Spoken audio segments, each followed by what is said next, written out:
Hi, everyone. Thank you for joining today's webinar. I'm Jojo. I'm Marketing Manager at Sitebulb. For those of you who don't know Sitebulb, it's a website crawler and technical SEO auditing tool, and it's used by agencies all over the world. So for the very first time, you lucky things, I will be your host. And we're going to be discussing agency efficiency, growth, and quality in 2024. But before I get to our expert panel, a bit of housekeeping, if you don't mind. So we're going to have some time at the end of the webinar for your questions. So please put them in the Q&A tab. It's located next to the chat.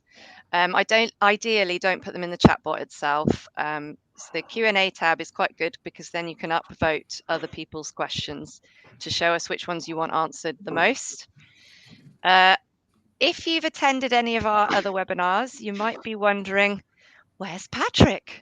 Well, don't worry, he is lurking in the chat, hopefully giving me a hand in the background. So please go ahead and say hi to him, or you can send him some abuse. I don't mind. Okay, our guests. Our guests today span various different roles within the digital agency space. So first up, we've got Chris Simmance, who is Hello. he's a business growth coach and founder of the OMG Centre, which is an agency accelerator business here in the UK. He is extremely knowledgeable in all things agency growth and, as you can see, beard growth. Um, representing, sorry, had to, representing our large agencies, we've got Jeff Russell, who's Director of Organic Search at global agency VML. Jeff has extensive background in agency settings and is known for maintaining high standards of excellence, even in the remote first world, which is what we're going to be talking about today. Next, we have Sabiha Shakil, founder and CEO of marketing consultancy Nisa Digital, which is based in the UAE. She is a judge at many, many marketing awards and the recipient of the Top 100 Rising Women Power Leaders in Asia 2023 award. And last but not least, we have Charlie Whitworth, who is a renowned technical SEO and digital marketing expert with 14 years of experience in the industry. He's a long-time customer of Sitebulb. We love him, and he now runs his own consultancy firm. So welcome all, speakers and attendees. Thank you very much for joining us today. So we're just going to crack on now, kick off with the first question, which is one from me, obviously. So I worked in the agency world for about 10 years altogether. And the one thing that I constantly felt the pressure to achieve, obviously, besides positive results for clients, was efficiency. In reality, this often felt like pressure to just work faster. So, how do you balance the promise to deliver impeccable work to clients with the need for internal efficiency and keeping costs down? I reckon this should go to someone who's in an agency right now first, because I've always got an answer. I think that's my cue, right? Go ahead. Yeah, we definitely deal with our fair share of competing demands, quick turnarounds, and kind of like that fear of saying no as a risk to our opportunity cost. Right. You have to make the best decision. You need to have like clear lines of communication. I think that's always the most important thing. You got to understand the brief.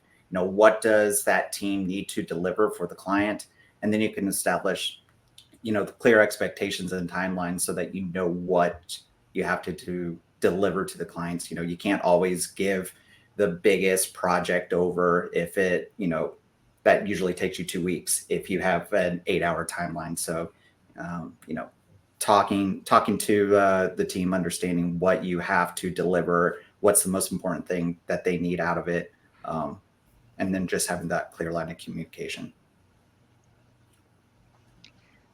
Anyone else? So on the sort of topic of efficiency, balancing efficiency with the need for not perfection, but really awesome work.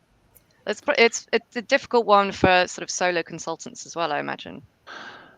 It is and it isn't. I mean, my model, I've been quite careful to have a kind of performance related KPIs now, rather than X amount of articles, X amount of output, and that's helped because I haven't got clients chasing me for, where are those pieces of content you promised me, where's that audit you promised me. It's a laser focus on performance, which is tricky for agencies, but from a more consultancy based model, that's easier. So that's how I've managed that over the last few years. Is look, don't be chasing me for 10 blog posts. Let's talk at the end of the month about performance, and that's helped quite a bit with efficiency. Yeah, that makes sense. So we have customized services for our agency. So it's not just about what we can provide them in terms of what we have in-house or through our partners, but it's also what the client needs based on their business needs. And the solutions generally that we provide are from anything to anything. And our key USP is that we provide fast turnaround time. So if there's so we would be the agency that would do it faster than anybody else, whatever it is, because we're in the digital world and it's easy to find anybody out there to compete with not just quality, but also fast turnaround time. And that's one of the challenges that we see as an agency, especially in this part of the world, because you have so many people out there that can provide these services. So the way we keep costs down is we look at, we invest in tools that would provide the efficiency, and we divest in fixed costs, or that doesn't mean human costs as much at all. We've never really had to let go of anybody, but it's more like okay, turn off a subscription for so and so tool so that we can provide so and so service for this client, or look at how we can provide a more cost-effective solution to the client. When it's customized, it's also you're at an advantage to price better because you're basically doing everything that is tailored to the client's marketing operations as well as the requirements of the business. So that's how we work. So we are just efficient. Yeah. Well, and you're obviously hiring the right people. I mean, it starts with the people, doesn't it? I mean, you briefly mentioned tools there as being important to efficiency. What other sort of efficiency tips do you lovely panelists have to share? Just to jump in, because I think this bridges both the first question and this point as well, actually, Jojo, is that I don't know if anyone on the panel or anyone watching has heard of Parkinson's law, essentially, whereby you fill the available time with whatever things you have to do. So if you've got a job that realistically takes 1 hour, but you've got 10 hours to do it in, the chances are you'll take 10 hours to do it, that kind of thing. Right. So the boring advisor in me suggests that if you know how long things take and you make sure time is allotted accordingly, then there is available time to deliver other things. And you should never give someone more than, say, 80% of their available billable hours to deliver something, because they'll fill their time up and then there'll be that pressure. In terms of tips, if as soon as a client comes to you and you know what they want, whatever that shopping list might well be, and you assign a cost-based estimate internally of resources required in terms of time, then it's really easy, if you're using the right project management software, to essentially snip pieces of time into an order.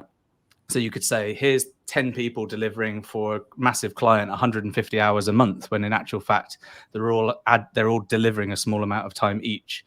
So you can reportably manage whether or not there is actually, in fact, enough time. And that takes the mental sort of load down on people. Yeah. Yeah. Okay. So project management tools are going to be super important there. Yeah. Know what you've got to do and organize it in an efficient way, and people don't feel stressed and stuff gets done on time and well. Yeah. Okay. We also somebody was briefly touching on, you know, what the challenges there are at the moment for agencies. What do you think the biggest challenges are right now in 2024? New business. New business. That's always going to be it. Yeah. Well, I don't. Go Yeah, on. it's always an issue, but yeah, it's when I speak to anyone at the moment, I feel like that it's not. Yeah, it's just so volatile essentially and unpredictable. Whereas before there was some sort of predictability about certain things, but that's just my perspective. What's causing that, Charlie? Where in your experience, where's this volatility coming from? Well, I think we've all been saying this for ever since COVID now, haven't we? We've been like, we just need to ride this period out, whether or not it's been COVID, and then certain things that have been happening economically, certainly here in the UK. But when we do see those little green shoots in the economy, we do see those green shoots of appetite again coming back. We've certainly seen that. So I think, I think there's been a kind of imperfect storm of kind of COVID and then economic situations in various parts of the world and internally here at the UK. So I think it's always pretty closely tied to what's going on with the economy, isn't it? Mm-hmm. Prices have gone up everywhere. Yeah. Not just for clients, but to deliver on an agency scale. Salaries have gone up, cost of tools have gone up, costs of delivering sale have gone up. So gross margins have gone down, which means that you lose one client and you find one new client. The cost of sale has meant that it's actually reducing or eroding your overall net margin at the end of the day. So then you've got less to work with to then go away and do some decent marketing to get the new clients in. Sign-offs take longer because their budgets are equally as stretched. So I think, I don't know, Jeff and Sabiha, if you're seeing kind of slower sign-off periods, which makes hiring a little bit more complicated. Yeah, absolutely. We also went through a major merger this year. So, I'm assuming that's where my CEO would, put his hat on as our biggest challenge for our agency. But, definitely looking to see how can we continue to provide that ongoing value, not only for our organic partners, which is kind of like the fastest way to continue growth. But where are those new opportunities at? Where can we provide value to other folks across the agencies? We're always kind of like listening for those like key terms where we can potentially kind of like insert our own expertise and helping out a larger agency pitch, even if it's not necessarily specifically for for my group to look into. But that's definitely always usually the top focus, right? Yeah, I think the challenge has been as well is if clients and prospects have less money and you want to work with them and nurture that relationship, it's what product you then provide. So if you have a premium or a product which is based on tons of experience, but it's fairly expensive, reassuringly expensive, but how do you provide that service on that lower retainer? And then it's about upselling that as you prove results. But that's been the tricky thing because you can't do very much with these lower retainers, right? So it's catch-22 there. That's where I think some of the agencies have been quite clever in that. Right, how can we drive some results with this lower budget, but on the understanding that when performance starts to start to prove the concept that we want to get on a retainer where we can really start to drive proper performance, and then when clients have that budget again, then the rest of it should be fairly easy. But I think that's where the tricky bit's been over the last year or so, definitely, or 2 years probably. Okay, so it's sort of about, it's like having to prove your worth, that pressure to prove your worth a lot more. And Jeff, you mentioned one way potentially to do this is by adding more value. This is actually a question for later on, but I might as well ask it now because it does feel like clients are expecting more and more for their investment because budgets are tight, etc., everything that's just been mentioned. But so how are you guys adding more value or being more proactive in addressing your clients' needs? Yeah, you need to look for those kind of like unique value adds that can help your clients make better decisions. You know, you have to be their most trusted advisor. And especially if you're an SEO like me, you know, you need to be like looking at those updates for AI overviews and how that's impacting, you know, their traffic and conversions. You need to be looking into potentially updating any of your tactics or your roadmap, you know, from that kind of like recent Google algorithm leak. You know, it's like there's so many things that you have to do that's not necessarily your day-to-day job, but looking to provide that extra value for your customers. And you know, you being the expert, you need to bring your expertise to the table. Yeah, I think going away from providing generic services would be probably the best approach to take, and looking at really what Jeff said, what is the value add that you can provide to your customers. I can give you Nisa Digital's example. We target mainly life sciences, healthcare, and applied sciences industry, mainly because I am from that background, and we have a legacy. Well, I have a legacy of working with life science customers. So it's also looking at segmenting your audiences so that you can provide more specialized services. It from a strategic point of view, but also from an execution point of view down the line, whether you're building websites or even doing campaigns or anything like that. So because at this day and age, everybody is a digital marketer. Like everybody is on Instagram or TikTok or whatever. So everybody kind of knows a bit about digital marketing, SEO, and everybody's starting to build their own websites with the user-friendly website builders out there.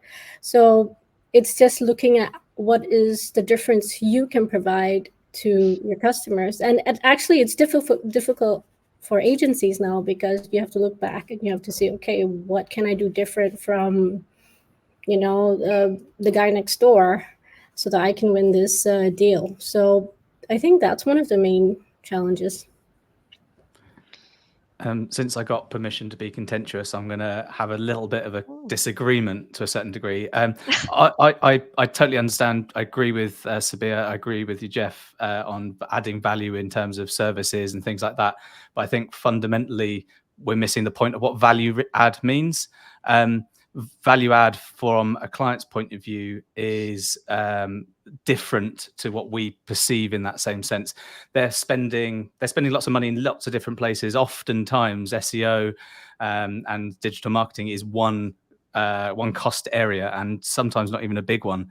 But when budgets are stretched and people internally are getting laid off in different companies and results are required, value add in my book is learn how their business works and translate everything that you do into their language.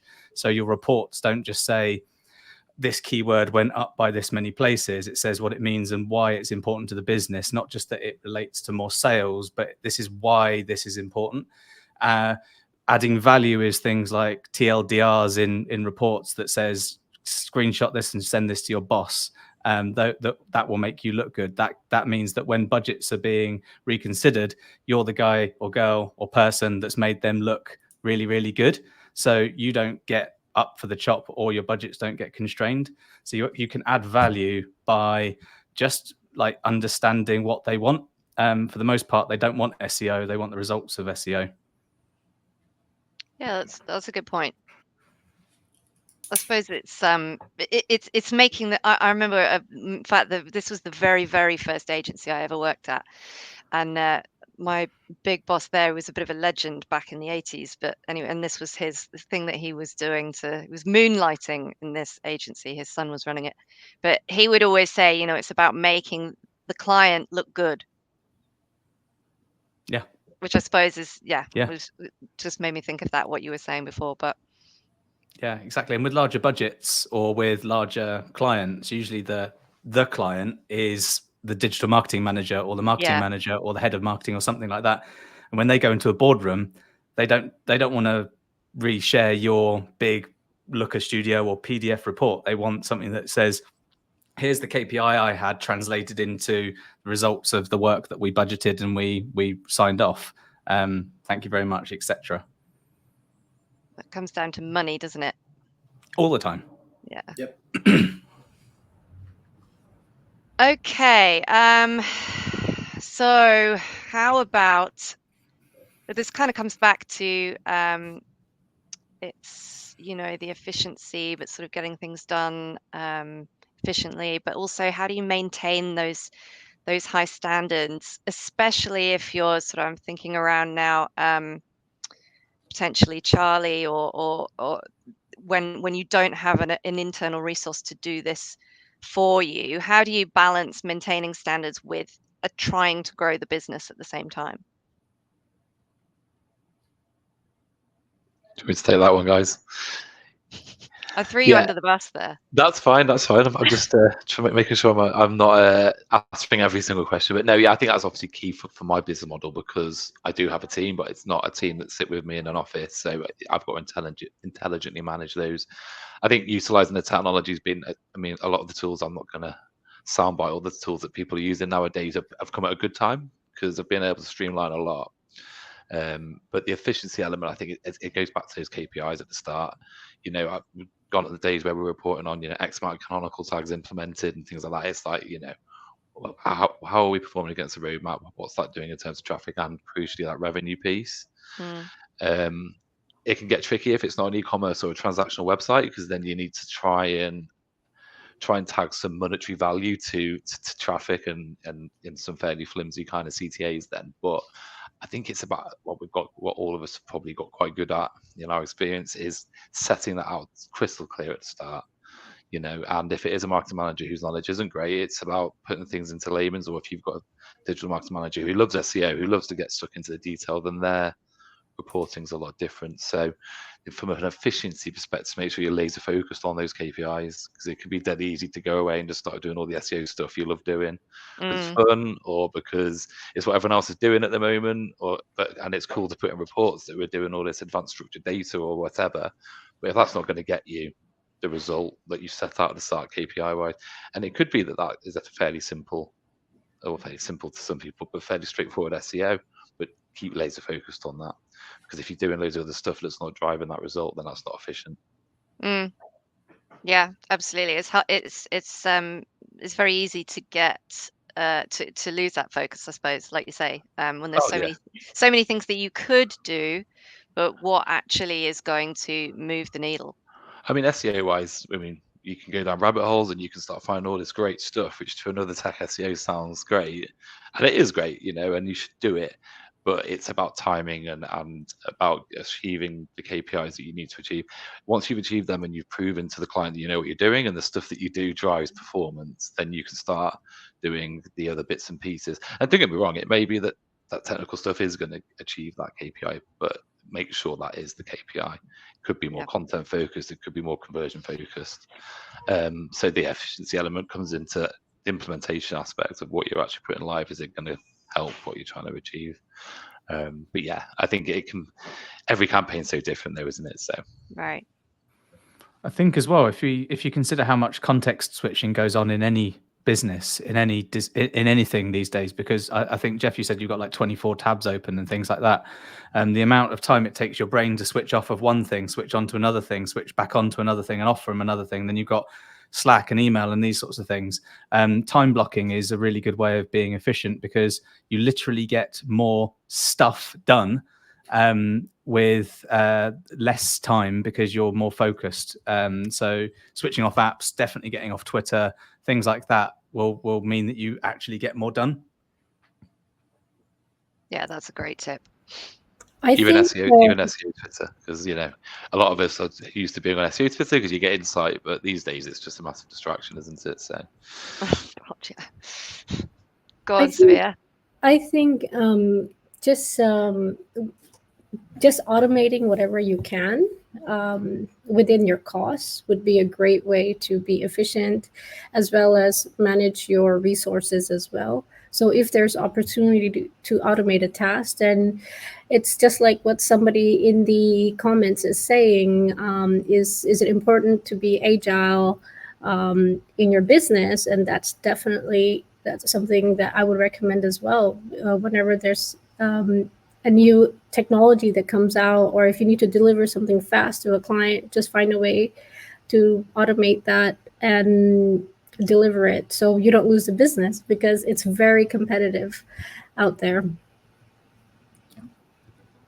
I think the only thing I would add would be having those scalable processes, having a standardization to either procedures or templates, even like minutia things like having consistent file names, if you're sharing across, 20 or 30 people, knowing how to get that one document, because you're going to pull it down next week and then in a month from now, and then you're going to, have a thought, be like, didn't we do something like this? And then be like, yeah, it's in this file folder. And having everyone kind of like trained up on those kind of procedures, it's crucial to my day to day.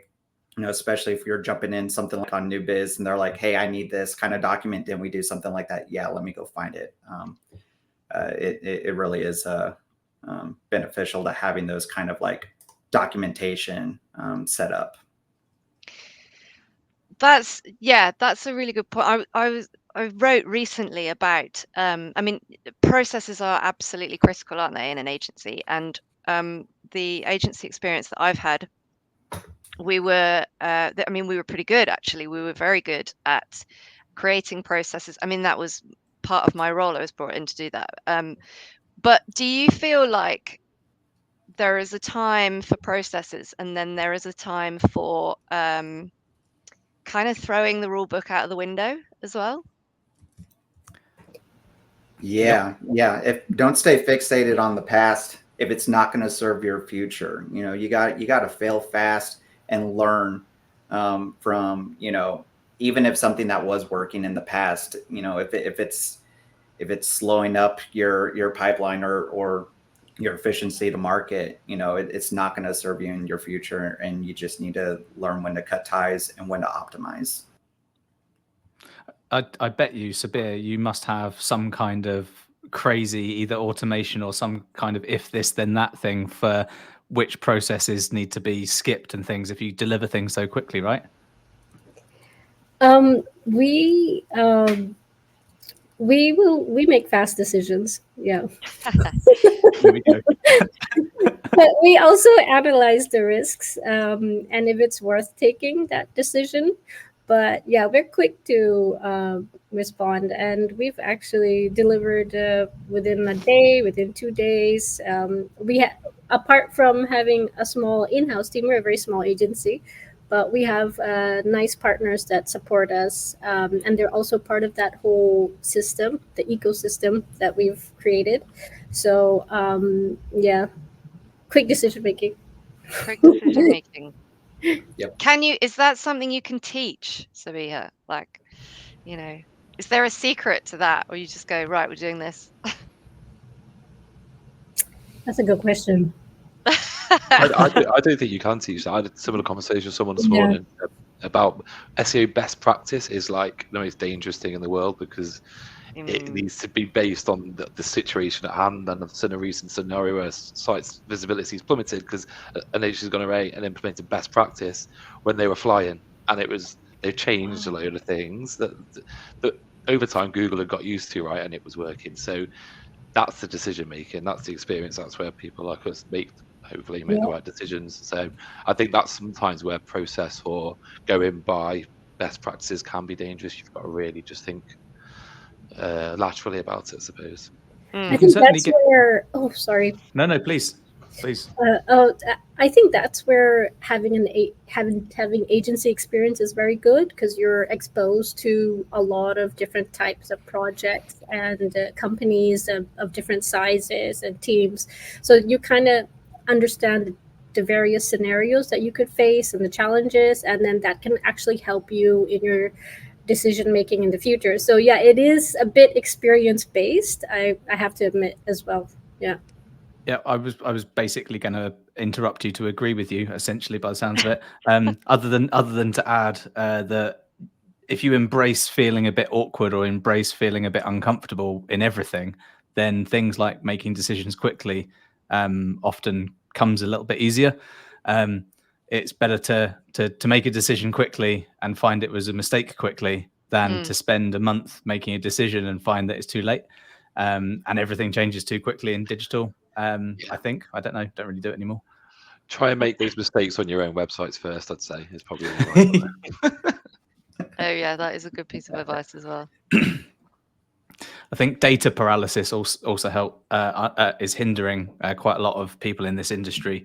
We've got a lot of decisions to make and a lot of data points, and often you put too much together and you decide, either we've got too many opportunities to go down and too many decisions to make, or it reduces everything down to the decisions made for us because the data points in one way. I don't know about you guys, but there's often holes in a lot of the data that people look at. And, even if it's financial information, it's really hard if you get too much information, it's hard to make a decision. So tip for anyone listening, if you've got like a big decision to make, do a bit of a scientific version of it and decide what you want to do, and then find the data, get all the data that you need in order to make a decision on that, rather than get all the information and make a decision. So I've got choice A and choice B. Now I'm going to go away and get all the data that required in order to decide between A and B, as opposed to we need to make a decision, but we don't have any options to take just yet. And totally true. It's either that or it's not enough data, or anecdotal. Again, going back to social media. I heard on Twitter that someone implemented and it worked fine. So I bet loads that happens daily, people doing that. But I think people are saying data as well, like what's the right sample, what's the threshold for that to be reliable as well. So cool. All right. So I think we can all agree, between getting results for clients, staying on top of the ever-evolving landscape, managing competing workloads, agency environment can be a stressful one at times. How do we all strike the balance between productivity and, positive workplace culture, or indeed work-life balance, your own mental kind of well-being? Pretty tough one. I think everyone's different. Every business is different. For me, the advice that I often give is, if you have the right bums in the right seats in your business, usually people find it a bit more comfortable to do their job. So you've hired the right person for the right role that fits the culture of the business. It makes it a little bit easier when times are tough.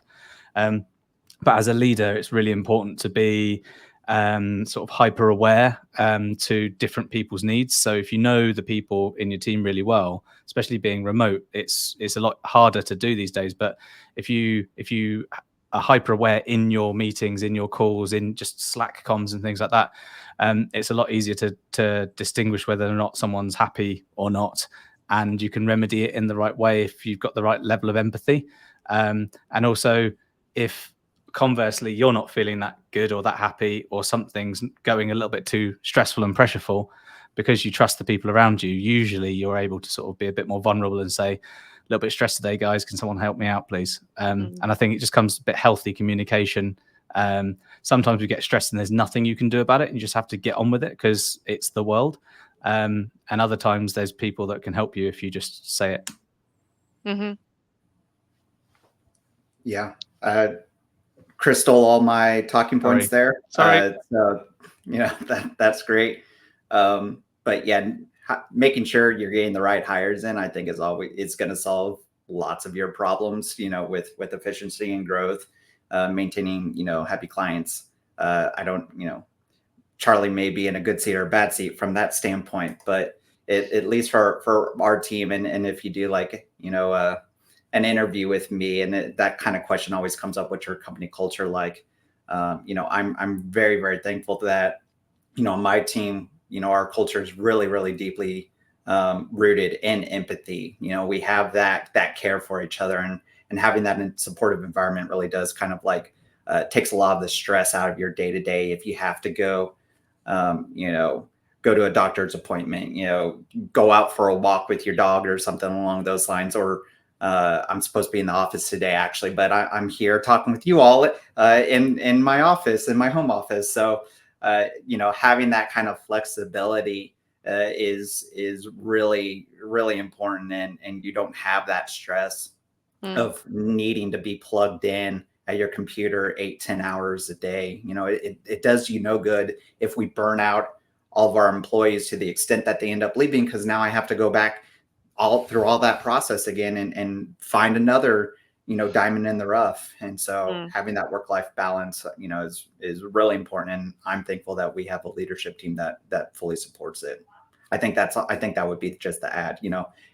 Does your leadership actually walk the walk along with that? I know Patrick's here, so just wink, but I think that's really, really important, is having that leadership team that actually supports it, not just says it as well. Yeah, I was quite lucky that I worked at 2 really great agencies in Manchester. In Manchester, generally, the culture across the agencies is fairly similar because it's the environment. But I think something when I did manage large teams at agencies that I found worked quite well was having people working on stuff that they enjoy doing. So it was an organic search team. I had tech SEOs, I had content marketers, I had digital PRs. Maybe away from the digital PR, but the SEO team. A lot of SEO teams, people were just told to do stuff, right? It's SEO stuff. But if you kept the techs focused on the tech and the content guys focused on the content, and they were enjoying their day-to-day, they were enjoying most of the work they were doing. If you combine that with a positive culture and the things that Jeff just mentioned, I think that helps, because I know when I was younger, if I had a day of doing something I didn't really want to be doing, it was out of my comfort zone, I didn't really want to do it, that makes a big difference, right? So I think that was a way that I used to manage that, of making sure people weren't doing tasks that we want to do boring tasks every now and again, but trying to keep that to a minimum, I suppose. Yeah, that's so true. I think boring stuff, Charlie. Well, there was no boring stuff in SEO, is there? But you know what I mean. I just found no one ever wanted to do the digital PR in my experience, but no, I shouldn't say Well, it was pushing techs to do creative stuff, and then the creative guys hated all the tech talk. So yeah, it was trying to be as collaborative as possible. But if you could see that someone hated a certain aspect of it, then try and minimize that. Whereas that's some agencies I know that people are not forced, but have to do a lot of stuff that they find boring. Ideally, you get loads of hybrid people who love doing it all, and that's great. But perfect world. Yeah, they're unicorns a little bit. Yeah. Okay. So we have touched slightly on this already. So lots of us are remote. Sitebulb, we're not an agency, obviously, but Sitebulb is a fully remote team. I'm sure that you guys have got, and VML being global, got hybrid/remote working environments. Are there some tips or stories of effective remote team leadership or communication that you can share? Yeah, we went fully remote during COVID. Thankfully we've already had kind of like the tools, for effective communication that allowed for that to happen. Not every business was set up that effectively. So we really kind of hit the ground running when it mattered the most. And just this year we kind of moved back to that hybrid role as well of in the office and being able to have that flexible schedule. You mentioned, we do have, people across the globe in different countries that we're having to, speak with oftentimes. So, Microsoft Teams is kind of like that savior for us. No plug there because it's not a great software. But anyways, one of the programs that we did set up during COVID, or that the leadership team set up, was having those kind of like quarterly town halls. We just had one right before I hopped on the call here today as well. But really helps you get that understanding of how we're progressing as a business, hearing about new initiatives that are coming down the pipeline that might impact our jobs and things like that. So it's really being able to hear from leadership what's happening, what's our goals, how are we progressing, what can I do to help support that growth. It really kind of helped us kind of like stay in touch, stay in tune with how we can best support the business. And having those kind of communication tools, having our weekly stand-ups, being able to have maintain our one-to-ones with our coachees and things of that has been vital. Mm-hmm. I think there's a saying I use a lot when I speak to agencies, and it's a confused mind doesn't buy. And that goes for everything, marketing through to sales, for everything else. But internally, if your team knows where you're all going and everyone knows what they're doing and they literally know what their job is and they know what everyone else's job is, and there's no confusion over who does what and where they're supposed to be and all those sorts of things, if people know who they are and where they're going, they're an awful lot more comfortable. And then all you need to do is overlay that with consistent, clear, concise communication. Lots of C's, lovely alliterativeness there.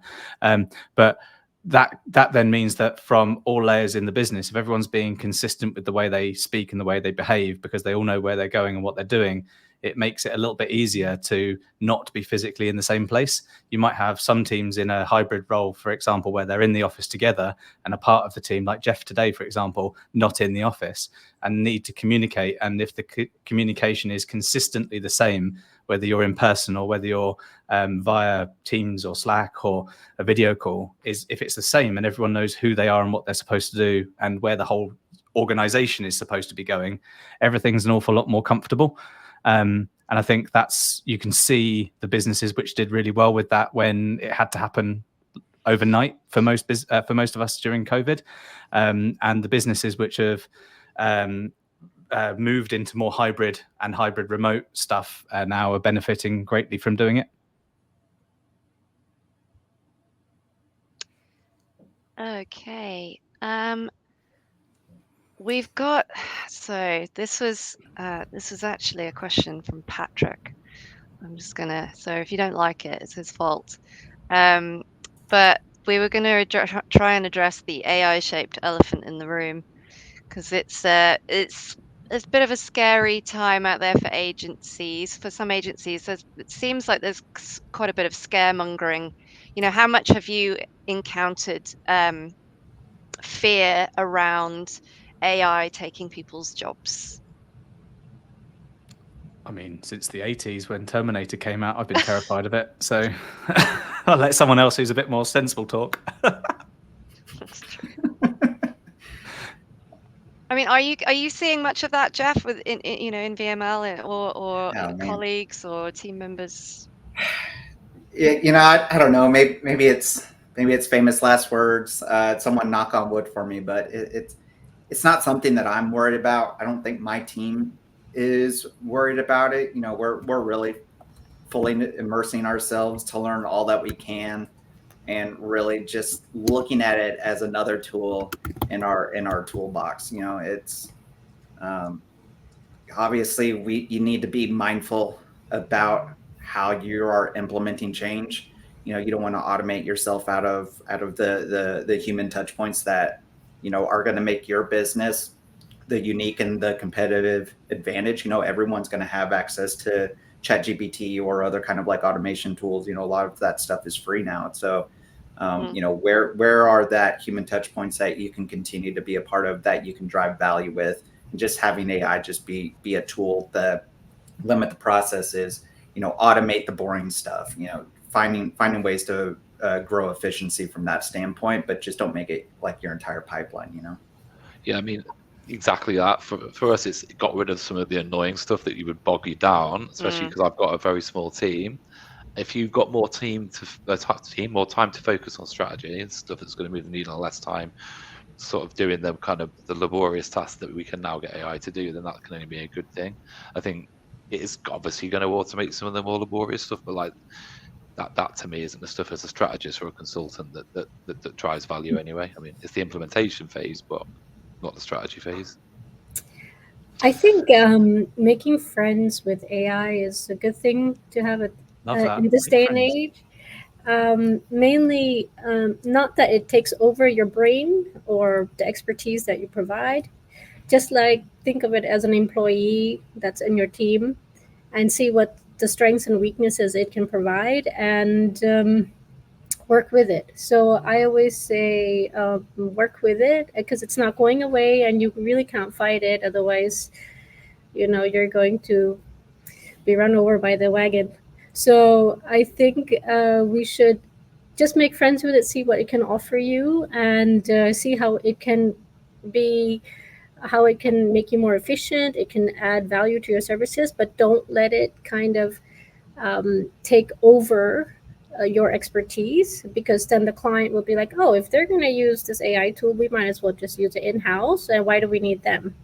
Right. So it's just looking at how you can apply that technology to your services and the services that you provide to your clients.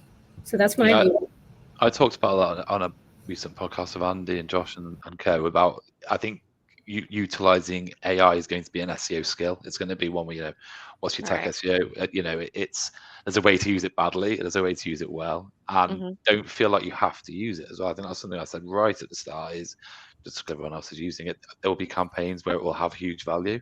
There'll be campaigns where it will be fairly limited. But again, like the previous point, really, don't feel like you have to tick every box or do everything for every campaign. If you're working on an enterprise site, it's a no-brainer that AI is going to help you save a lot of time of doing certain tasks. But I think every SEO is kind of started thinking, God, should I be using all these tools, and how do I use them all? You don't necessarily have to. Right. The AI intern, essentially. Yeah.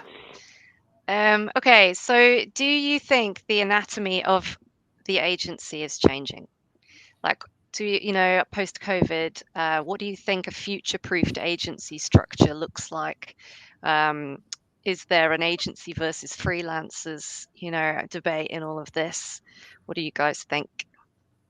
I wrote an article about 2 years before COVID, talking about this, and it's starting to happen. So I feel like one of the first times a prediction that I've made is true so far.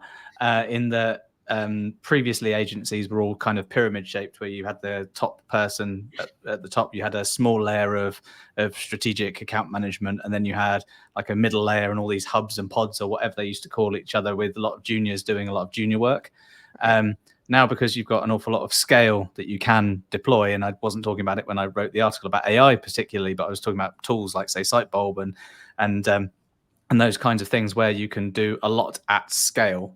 That means that you don't necessarily have to rely wholly on the pyramid model. A lot of agencies that are doing well that we're seeing at the minute are, you've got the leadership at the top, you have good account management that are strategic thinkers. So super qualified SEOs, for example, who know what they're doing. They talk to the client because they've been in the industry a very long time and they understand things, and they build scopes of work. They build things that need to be done for potentially an outsourced team to deliver, or for automation to deliver. And that then means that, sadly, that sort of bottom junior level need to learn quicker than they used to in order to not be outsourced. Which they are, and because there's more facility for them to do so. So yeah. Okay, so that is almost the end of my questions, but I've got one more, because usually at this point we would, before we go to attendee questions, we would do a bit of a plug for Sitebulb, because we can, it's allowed. But I'm not going to do that today, because we've actually got 2 Sitebulb Cloud customers with us in the panel. So I'm going to let them do it for me. Who? It's not you, Chris. So I've never used it. Oh, come on. 2 days ago, another lovely customer, Mark Williams-Cook, tweeted, and I quote, "I was skeptical at first, but the agency efficiency gains of using Sitebulb Cloud have basically meant it has paid for itself over the desktop version." Now, I'd like to ask Charlie and Jeff, do you agree? How does Sitebulb help your operations to be more efficient? You want to go first, Jeff? Yeah. Oh, I'll go for so I've recently upgraded to cloud. I didn't for ages, not because I was being tight, but because it was just me. But then as I scaled, I've got the cloud version. But yeah, I think it the reports and being able to. So if I quite naturally don't have a massive team to delegate to, the output of the tool allows me to create reports very, very quickly. And some of reports that I can give to developers for technical issues, far less time kind of messing around in Excel and Google Sheets and things like that. And being able to leave the calls running, obviously, when I don't have my machine, open is a big one. Obviously, the non-desktop element to that is great, and being able to crawl in the middle of the night for big enterprise sites that don't want. Although Sitebulb is a polite crawler, it's not completely polite sometimes, and I've been known to bring the odd site down, which has obviously been a problem there. But being able to do that at 1 o'clock in the morning without having to stay up till 1 o'clock in the morning, it's been helpful too. So yeah, I think when you're working fast and furious on a new business proposal and you need to get tech data to a developer quickly and efficiently, I'm not aware of another crawler that allows you to get that data compiled in a user-friendly way for clients and developers quite as efficiently. I'll bring back our documentation and processes conversation, but we have all of our client onboardings. We set up Sitebulb for every new client and have those scheduled crawls running. Really helps with our onboarding processes, and really allows us to find those quick wins in month 1 and month 2 while we're getting everything else kind of like set up and getting the lay of the land with our clients. It's been really kind of valuable from that aspect. But it's being in the cloud really helps when you're dealing with massively large websites that green amphibious crawlers may not be able to handle on your desktop system. So being able to kind of like put it in the background and come back to it really helps kind of like save that computing power for you to go about your business and your jobs there. So it's been very valuable from that aspect. Awesome. No shade, by the way. I no shade. No, not at all. We all play nicely in the sandpit. And if that has piqued your interest, you can check out Sitebulb Cloud at sitebulb.com/cloud. Right, Patrick, it's time for you to do something. We've got a question. Oh, okay. If you're fully remote, how often do you get teams together? My team is 3 of us, and we get together IRL. Oh, I've got to open it.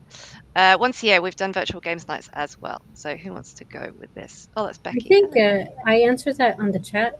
But we also just got together after 6 months of not like seeing each other in person. So I think what's important is you ensure that you sync up with each member of your team at least a couple times a month. Every week, a couple times a week, sync up on projects, and there's a quick project status. Also, these are good opportunities to understand if they are facing any challenges with the work or personally or anything like that. So that's generally how we kind of work together. It's been working for quite a few years now, so we haven't really had a problem. And when we do meet up, it becomes really exciting because we haven't seen each other for a while, and it makes it even more meaningful. So we always ensure that when we meet, we have less work and more whatever, just casual talk or going out for lunch or dinner. Yeah. Cool. Anyone else? I find that you have to work again a bit like what we said earlier. You know when it's you get the cadence right with the right people, because it literally like SEO, it depends. If you've got a massive team, it's almost impossible to do it frequently and regularly. If you've got a really small team, that doesn't also mean that it's easy. So you work out the cadence that fits the team, and you might do it by different departments and things like that. But the reality is, again, it's not that easy. People have lives to live, and if you're fully remote, it makes it really hard to do. So setting something that's standardized, like it's every quarter or it's every half year or something, and it's in person, makes it a lot easier for people to kind of manage and live with. Yeah, we definitely have our kind of like community hubs based off of offices and where people are at. We try to meet maybe once a year, but budget constraints and things like that. It's been a moment since we've been able to bring everyone together. But those are always great times, of being able to see people that you normally just see on the computer screen. And I'm a hugger, so it's Probably for best that people don't see me in real life too often, but I'm glad I'm thousands of miles away, Jeff. Thank you. It's nice when we do see are able to kind of like get together in any capacity. All right. Agile question. Are scrums/huddles crucial for efficiency/growth as an opportunity to explain findings, show work, etc. for a majority of remote SEO teams? What do you think? Yes. Yes. Absolutely. Yeah, 100%. but do them right. Sorry, Yeah. you go first. You've got an actual team. Go, Sabiha. Oh, okay. Yes, they're definitely. I just say yes, 100%. Yeah. That was the answer. That was I think one of the key things to remember is a lot of those feel awkward and weird and annoying and no one really enjoys them, except for maybe the sadistic scrum master / agile team leader or whatever who just loves giving out pain and saying buzzwords. But in reality, the majority of these sorts of things are really, really crucial because it's the first and ideal opportunity for everyone to be on the same page and raise any concerns or thank each other for something or deliver some praise for some work that's been done well. And it's very it's more important than the individual would understand necessarily, unless they kind of look at the whole impact. And for the sake of, I don't know, 15 minutes a day or half an hour every couple of days, it can change the quality of delivery and the happiness of people. Yeah, a good example of that was COVID, where the agency I worked at made sure there was a 15-minute stand-up at 9:30 every day. I wouldn't have done that face-to-face before that, because you just wouldn't. You'd been cracking on with campaigns, but actually a load of people found that far more efficient because it was a chat. It was a way to get everyone together because it was COVID and people had to be stuck at home, and the agency did it to be like, let's make sure everyone feels engaged and make sure everyone's okay. But from an efficiency perspective, it was like the water cooler conversation basically. But every morning, because by COVID had forced us to have that catch up. So I feel like, yeah, it's how that huddle and scrum is organized, isn't it? But it has loads of benefits. Yeah, cool. It's also nice because not necessarily just in terms of being able to talk shop, but it is part of relationship building as well, especially if it's teammates that you're not necessarily sitting with all the time, but you have a lot more better opportunities to get your projects out of the backlog if you make friends with the devs and the scrum masters and things like that. Be like, hey, good to see you over the weekend. Small talk and things like that were mentioned, but forming those relationships, really does help get work done. You just can't let account managers and client services dominate those stand-ups. You make sure there's some fun chat as well, and it's not just, has this done yet? On that note, with 2 minutes to spare, I think we're going to wrap it up because everybody's time is precious. So that's all we've got time for today. Thank you so much, everybody, for joining us. And thanks, obviously, to our amazing guests for generously giving up their time and expertise as well. We'll be emailing the webinar recording out to everyone who registered in the next few days. So if you missed part of it, don't worry, you can catch up then. And our next webinar is at the same time on Wednesday, July 17th, and it's about SEO for massive e-commerce or large e-commerce. Doesn't have to be massive. We've got Jamie Indigo, Rachel Anderson, and Luke Carthy already confirmed. So keep your eyes peeled on our socials for updates about that. Thank you, everyone. Thank you, Greg. Thank you, everybody. And goodbye. Have a great evening. Thank you. Bye.